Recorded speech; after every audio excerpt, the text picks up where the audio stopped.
welcome to Daniel Fajemisin-Duncan and Marlon Smith, who are the Breakthrough Talent Award winners of this year's TV Craft Awards, and they are the writers of the hit Channel 4 drama Run. So welcome. Thanks for having us. Nice to have you. So usually we start with your career beginnings. So do you want to kind of talk us through what made you want to become screenwriters? I think for me it was, a love of films. I was a film fanatic when I was a kid. Yeah. That was mainly why. It was either films or football, and most of the time I'd just be at home, watching Back to the Future over and over and over again. And I used to love books as well. I used to read a lot.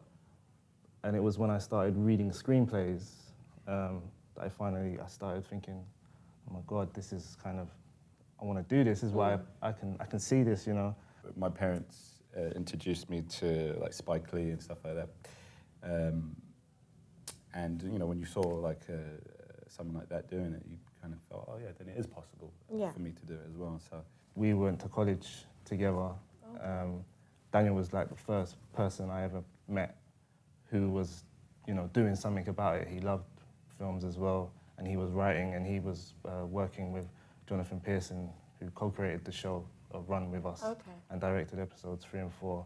And they were actually doing something about it. And I was amazed, to be honest, because they were the first people who I had met from our particular area as well. Yeah. Around where we lived, people loved film and so on, but they were never going to do anything about it. And if you said you wanted to be a screenwriter or a director or anything like that, you were laughed out of the estate, basically. And so I just thought, I need to get with these guys. I need to get with these guys. Yeah. And Daniel was the first person who I ever showed any piece of writing, anything I've ever done. How do you develop ideas for scripts and stories? Recently, we've worked on a few things where we've kind of just started with a character, and made a really kind of detailed document about who that person is and what they've been through, their history, and the story is kind of come from there. It's kind of tumbled from there. if you read a lot of, say, scripts or stories and kind of train your brain to spot stories in places where it may not immediately jump out to you, I think that's a good way of trying to find your next story if you're stuck. It's just kind of read a lot or consume a lot of story, and you'll find by some kind of magical osmosis that you will start to see situations and hear things, and you say, oh, that could be a good story, that could be a good story, that would be an interesting character. We've been talking about Run for a long time, and a lot of people had kind of shown some interest in it, but they were also, not quite sure how to go about, taking it to broadcasters and so on. And the three of us kind of said, why not make it? Why not make a pilot of the show and invest our own money? Just do it, basically. Not wait for anyone to say, go, or here's some development money, or let's just do it. And the best decision I ever made really was to say yes and invest my own money in that, because the pilot that we made out of the money we invested, I think it is the thing that got us in a lot of doors. It made commissioners kind of take us seriously. Yeah. We wanted to concentrate on people that had almost blended in, to the street furniture almost. I think it was almost like we wanted people. Everyone could say, oh, I know that guy. I know that the guy baking on the street.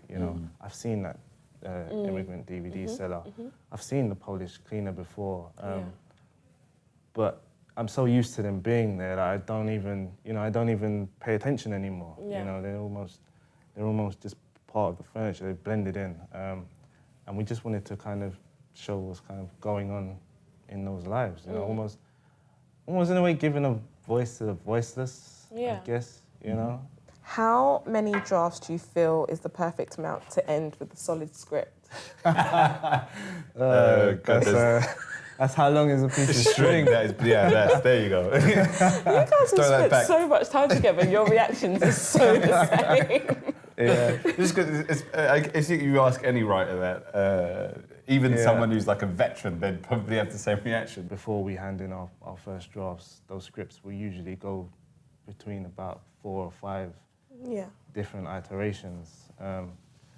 So, you know, for me, the drafting process is imperative. Yeah. You know. Most writing is rewriting. So there's no specific number. There is no specifics, no. You might be a genius and get it out first time round, but more often than not you won't be. And it will take a couple. And I think it's just however long, to you and to a point where you and your team collectively believe this is it. This is the one we're going to go and shoot. Once you've come up with a complete story arc, how do you flesh out everything while preventing the story from becoming too diluted? Definitely say, get it all out. Yeah. Everything, and then some. Some writers like to call a first draft a vomit draft. Literally just getting it all out. And then process of elimination. So that maybe a short answer for Angus is get it all out onto the page, or however many pages, even if it's 1,000 pages, so be it, and then start to pare down and really get to what it is that you want to say. I think it's always good to write down what's the story about. You know, what is the story that you're trying to tell? And it's great to have loads of details and, you know, beautiful characters and so on. But when you've got your finished script, I think you just have to ask yourself, am I servicing what is the story about? You know, what I've said this story is about. What do you feel you get from working together? Like, what does your partnership give to you that you don't think writing alone would? Probably quality control, and also someone who could, you know, probably pull you back if you're going down the wrong road. So yeah, I think it helps because you've always got someone over your shoulder that is either going to help you make it better, or at the very least be there if you kind of like, I'm out of ideas. Over to you type things. We start off together, break in the story, and then split that story up depending on what it is. Like so far in the case of Run, there were 4 episodes, so we took 2 episodes each. Okay. And wrote them having obviously worked out what was in them. Wrote them separately, then sent them to each other, make notes on each other's work, meet up, kind of decide what you will keep, what you won't keep, what you will change. Yeah. Then we rewrite each other, and then we come back again for a final kind of breakdown, and then we polish this combined kind of document, I guess. When you're writing together, you do work quite closely, and you do spend a lot of time together. Yeah. So there's kind of no facade, you know. It's like someone's quite honestly telling you this is not working. Yeah. You know, and you have to listen. Like I said, you have to listen. You know. What is the best motivator to begin writing? Well, a looming deadline. That's probably number one. If you don't get, you have to get it in by this time, or else is probably numero uno. What else do you think? I think having a structure. I like to be able to know exactly where, some kind of path. You know, you don't want to be too stringent to what you're writing, because a lot of the magic you kind of find in the page is whilst you're doing it, but just to have a beginning and end point. Yeah. You know, just to know where you want to end. Yeah. And then in between those 2 points, you can pretty much go anywhere. Yeah. But just to know exactly where you wanna end. And if you get the writer and artist's handbook, which comes out every year, so there should be a 214 one, you will find lists of agencies that will take unsolicited work. So you can always try them. Failing that, going back to what we were saying before, try and get something that you have written, shot into like a short film or whatever it may be, or even put on a theatre production if you want. Then, if you do get an agent, there's a new challenge, which is generating work. So don't see it, I would definitely say to Leah, don't see it as the be-all and end-all getting an agent.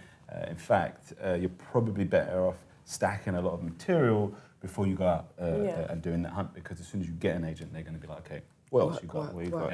You know, how can I sell you? Give me as many materials as possible. So, and you don't be like, well, I've just got the one thing I sent you. Because then you have to go back and do more, waste time. So, I've never ever read a screenwriting book in my life. Yeah. I mean, Daniel will probably say, yeah, that explains a lot. But, I've never read a screenwriting book ever. You know, I think it's innate. just do it. Yeah. I think, and you know whether you want to do it, whether you can do it, and try your best to show it to people as well. I think try your best to let people see it, and try and meet people that are into the same things that you are.